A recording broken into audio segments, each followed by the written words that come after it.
Muchos de mis compañeros que a lo mejor vinieron aquí a escuchar esta charla, estoy hablando de otros ingenieros industriales o otros ingenieros, pues me dirían, pues no, eso es un hito en la electrónica, ¿no?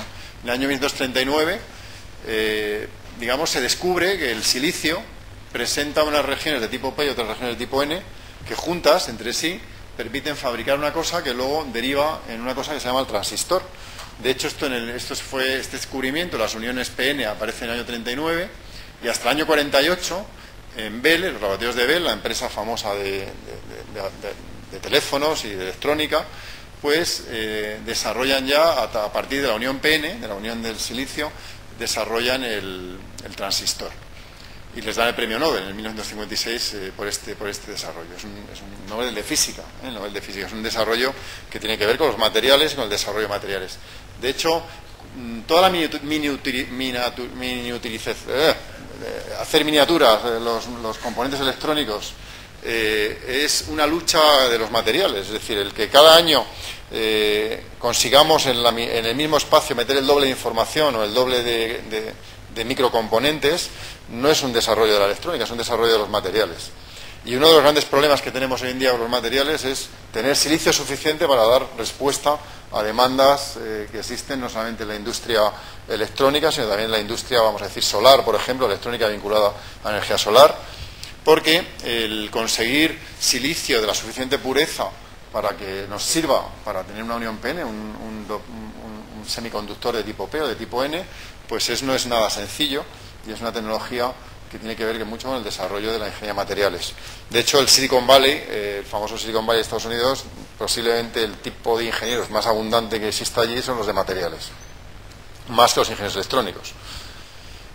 Entonces, otro ámbito de trabajo en el ámbito de la ciencia de ingeniería de materiales es el desarrollo de materiales para semiconductores, que en el fondo es la base de la electrónica. Muy próximo a este tipo de trabajo está el desarrollo por ejemplo, de los MEMS, los conocidos MEMS, que es todo lo que tiene que ver con la miniaturización ahora de equipos mecánicos, de hacer, por ejemplo, pues, instrumentos de este tamaño, que estamos hablando del orden de las micras.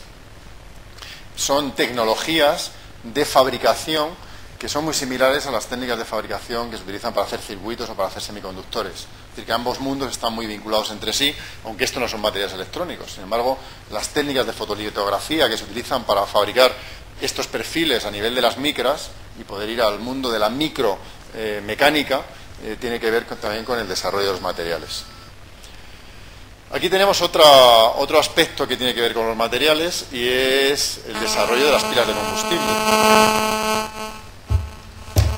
El desarrollo de las pilas de combustible.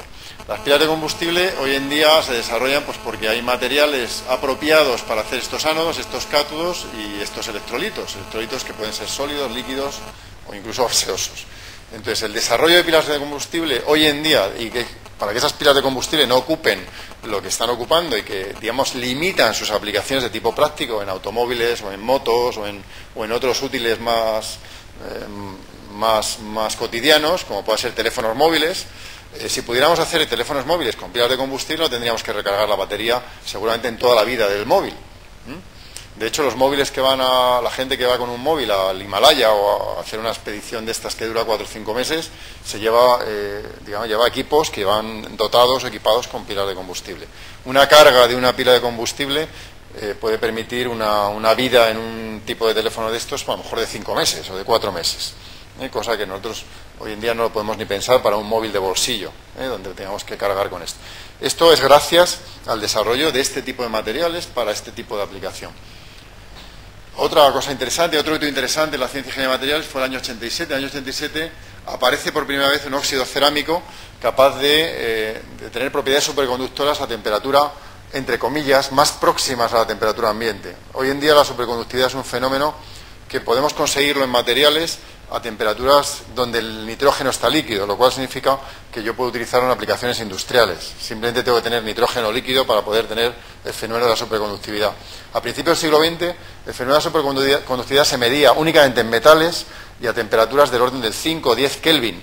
El nitrógeno líquido está líquido a 90 Kelvin, es decir, ya es una temperatura que podemos tener en aplicaciones industriales. De hecho, hoy en día hay muchas aplicaciones de los superconductores que son vitales para nosotros, como por ejemplo casi todos los instrumentos médicos que utilizan, por ejemplo, la resonancia magnética nuclear, los TAC, las tomografías computarizadas, todos tienen superconductores que permiten medir determinadas cosas.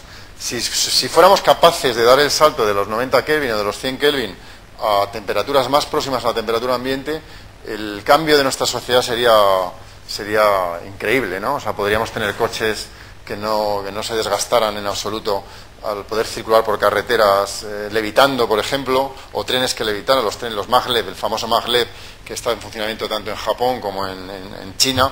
Hoy en día hay un tren que utiliza esta tecnología en China, que va desde el aeropuerto de Shanghái a Shanghái y hace los 50 o 60 kilómetros que hay de distancia, los hace en 9 minutos o en 8 minutos, ¿no? Es un tren que levita. Entonces, claro, no tiene rozamiento, no tiene la capacidad, es casi un avión que va a ras de tierra, ¿no? Eso es gracias a estos materiales y a este desarrollo, que todavía tiene muchísimo recorrido por hacer. Ahí tenéis el ejemplo. Este es el ejemplo Meissner. Gracias a la levitación se produce por este tipo de cosas. Otro desarrollo importante en el ámbito de la energía fotovoltaica es el poder hacer paneles fotovoltaicos flexibles, que no se rompan, que no sean frágiles, ¿no? Eso se hace gracias al desarrollo de nuevos materiales que soportan este tipo de aplicación. Bueno, pues la razón sexta es poder trabajar en el ámbito de la generación de la energía. Otro ámbito donde los materiales están jugando un papel fundamental es el desarrollo de biomateriales para componentes que sustituyan partes de nuestro cuerpo para mejorar nuestra salud. Son materiales que tienen que ver con metales, con cerámicas, con compuestos, es decir, todo tipo y en todo tipo de aplicaciones, desde las lentillas que muchos de vosotros lleváis puestos en los ojos, hasta clavos que os puedan poner cuando rompáis una pierna o una cadera o otro tipo de cosa.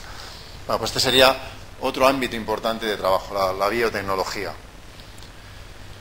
Bueno, en el año 1989, en IBM, este señor que tenéis aquí, que además me parece que le dio también el premio Nobel por esto, fue capaz de manipular átomo a átomo y colocar la palabra IBM sobre un sustrato